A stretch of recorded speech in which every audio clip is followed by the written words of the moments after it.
নিজের দোষ কেউই দেখতে পায় না, অন্য 1% দোষ করলে সেটাতেই যত সমস্যা হয়। কিছু ব্যাপারের কথা না বললেই না, মেয়ে এই করে, এই মেয়েটা ওই করতেছে, ওর চলাফেরা এমন, ওর চলাফেরা সমস্যা। তাহলে তোমার পরিবারের মেয়েগুলোর চলাফেরা কেমন? আগে নিজের দিকে আঙুল তোলো না। একদা রাসূল সাল্লাল্লাহু আলাইহি সাল্লামের কাছে একটা বাবা তার সন্তানকে নিয়ে আসছে। রাসূলুল্লাহ, আমার সন্তান তো অনেক বেশি মিষ্টি খায়, আমি এটা অ্যাফোর্ড করতে পারি না, আমার জন্য খুবই কষ্টকর হয়ে যায়। সাল্লাল্লাহু সাল্লাম বলল, আপনি পরের সপ্তাহে আসেন। পরের সপ্তাহে যখন ওই লোকটা আবার তার সন্তানকে নিয়ে যায়, তখন বলে, এবার আপনি একটা ফয়সালা দিয়ে দেন, ওকে আপনি একটু বুঝান যাতে ও মিষ্টি একটু কম খায়, আমার কিনতে অনেক কষ্ট হয়, মাঝে মধ্যে যাতে খায়। রাসূল সাল্লাল্লাহু আলাইহি সাল্লাম তখন বলল, তুমি মিষ্টি খাওয়াটা কমিয়ে দাও, আর মিষ্টি খেও না, যাতে তোমার বাবার রহম হয়, তার যাতে কষ্ট না হয়। শিশুটির পিতা বলল, তো এই কথা আপনি গত সপ্তাহে তো বলতে পারতেন যখন আমি এসেছিলাম।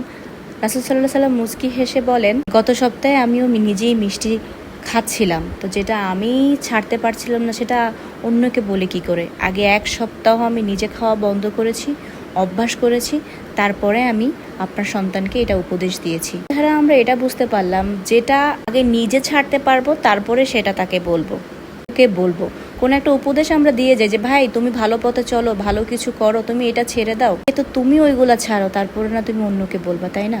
ওগুলা মোটেই সুন্দর না, যেটা মানুষ নিজে করে না অন্যকে বলে। আমার টক্সিক জিনিসগুলো আমি আমার ভিতর থেকে বের করতে পারিনি। হিংসা, ঘৃণা, মানুষের প্রতি কুরুচিপূর্ণ চিন্তা ভাবনা, যেটা আমি ছাড়তে পারিনি, সেটা অন্যকে কি করে বলি? তুমি হিংসা করো না, তুমি ভালো পথে চলো।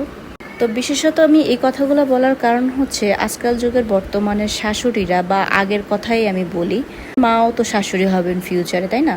তাদের এখনো ছেলে মেয়ের বিয়ে হয়নি, তারাও তো শাশুড়ি হবে।